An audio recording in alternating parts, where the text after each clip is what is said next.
Quand on parle de crainte de l'Éternel, de quoi est-ce qu'on veut parler?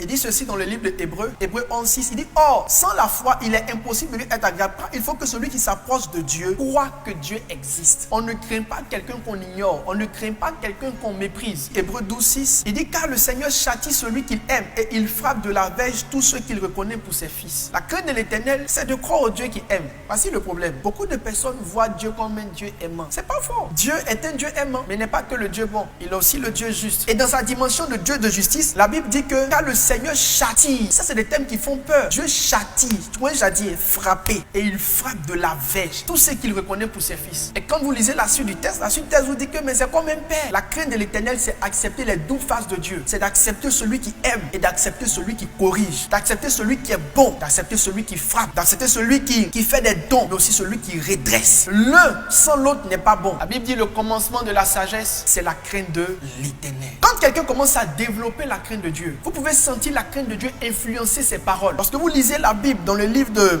Actes des Apôtres, la Bible parle d'un homme comme Gamaliel. Acte 5:33, le fondement de la sagesse de Gamaliel, c'était pas l'excès de réflexion. C'est juste que dans tout ce qu'il faisait, il évitait d'avoir problème avec Dieu. Donc même quand il veut parler, avant de parler, il se demande, est-ce que ce que je vais dire ne va pas me mettre dans des problèmes avec le Seigneur? La sagesse augmente dans la bouche d'une personne en fonction de son niveau de crainte de Dieu. Le commencement de la sagesse, c'est la crainte de l'Éternel. Et la crainte de l'Éternel, c'est le commencement de la sagesse. Quand quelqu'un élève sa crainte de Dieu, il élève son respect des hommes. La plupart des gens qui ne respectent pas les hommes, ne respectent pas les hommes parce qu'ils ne craignent pas Dieu. La manière dont tu crains Dieu détermine comment est-ce que tu respectes les hommes. La Bible dit, opprimer le pauvre, c'est opprimer celui qui l'a fait. Tout ce que vous faites à un homme, vous le faites à Dieu. En général, le respect se transpose. Quand quelqu'un respecte, c'est comme mon fils, je suis le pasteur de l'église. La plupart des fidèles de l'église ont beaucoup de respect pour mon fils. Mais ce n'est pas vraiment mon fils qu'ils respectent, c'est moi qui le respecte. Le respect qu'ils ont pour moi, là, ils le transposent sur mon fils. Donc quand vous respectez Dieu, vous avez une tendance naturelle à respecter les hommes parce que les hommes sont les créatures de Dieu. Les hommes sont les enfants de Dieu. Nous sommes rentrés dans un siècle où les gens ne respectent plus les hommes parce qu'ils n'ont plus la crainte de Dieu. Il dit c'est à Dieu que tu le fais. Quand il n'y a pas de crainte de Dieu, il n'y a pas de bonne. Nous sommes rentrés dans une saison où les choses que nous voyons mais nous étonnent. Nous sommes aujourd'hui dans une saison où les hommes se marient aux hommes.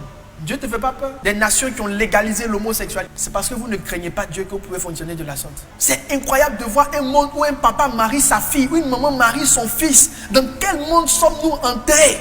Ton propre frère, un être humain comme toi, le découper comme de la viande, enlever son cœur, prendre son sang, parce qu'il n'y a plus de crainte de Dieu. Des gens qui sortent avec des animaux. Je regardais récemment dans un documentaire un hôtel où ce sont les animaux et les gens payent pour aller coucher avec des animaux. Tu allé prêcher dans les cités universitaires et je voyais de ces papas dans cette grosse voiture avec des jeunes filles qui sont même plus petites que leurs premiers enfants. Demandez à Noé, demandez ce qui s'est passé. Il a dit dans le livre de Genèse, il dit je vais exterminer toute la terre. Il était tellement fâché, il n'a même pas dit je vais exterminer les hommes. Il dit je vais exterminer tout ce qui vit, tout ce qui respire, même les animaux. Je vais les tuer. Est-ce que tu connais ce Dieu là? Tu l'as déjà connu? Il peut le faire. Celui qui a nettoyé la terre au temps de Noé, c'est le même que nous prions aujourd'hui. Il peut le faire. Son comportement là est encore là. Coronavirus, c'est un échantillon. Coronavirus n'a rien à voir avec le déluge. Dieu était tellement fâché qu'il a fait pleuvoir au pont.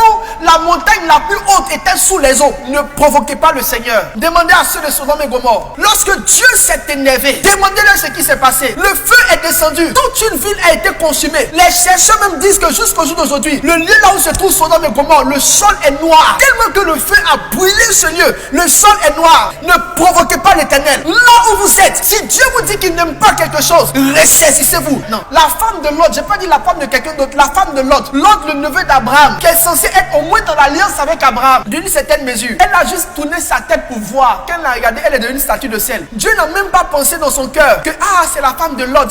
Lot, c'est mon bon petit haut. Ils ont 2 enfants, bien 3 enfants, ils ont des filles. Vraiment, les filles là seront orphelines de mère. La femme a regardé derrière, sel, direct. On pouvait préparer sauce avec le lendemain. Malheur à toi si tu tourmentes les mains de l'Éternel. Allez demander à Ananias et Saphira. Ils sont venus se présenter au Seigneur. En Actes le chapitre 5, ils ont simplement menti. À la même minute, les 2 ont été tués. Il dit, ce n'est pas à moi, c'est à l'esprit que vous avez menti. Pour avoir menti à l'esprit, les 2 sont morts. Je ne te parle pas de l'Ancien Testament, je te parle du Nouveau Testament. La résurrection de Christ après la descente du Saint-Esprit. Tu aurais pu pu dire non, ça c'est le Dieu de l'Ancien Testament. Maintenant, je te parle du Dieu du Nouveau Testament qui a tué 2 gars. Il dit malheur à l'homme qui tombe entre les mains de l'Éternel. Il pourra l'en délivrer. Change maintenant. Arrête cette vie-là. Ma soeur, arrête cette vie. Les hommes avec lesquels tu couches pour de l'argent, arrête cette vie. Monsieur, toi qui as les copines, toi qui es adultère, arrête ça. Rentre chez toi, reste tranquille. Vous qui raquettez, qui êtes versés dans la corruption, arrêtez ces choses. Vous qui êtes dans toute forme de déviation, arrêtez ces choses. Parce qu'il y a un temps de jugement qui arrive bientôt. Et Dieu me dit de vous dire que ce temps-là est déjà arrivé. Prenez garde et n'excitez pas la colère de Dieu. C'est le temps pour toi de connaître la face de ce Dieu juste. Parce que le Dieu qui caresse là, tu as trop connu ça, donc ça t'a fait faire des excès. Maintenant, tu vas connaître le Dieu qui est juste. Craignez Dieu, ne vous amusez pas. Craignez Dieu. Souvenez-vous, lisez la Bible et souvenez-vous.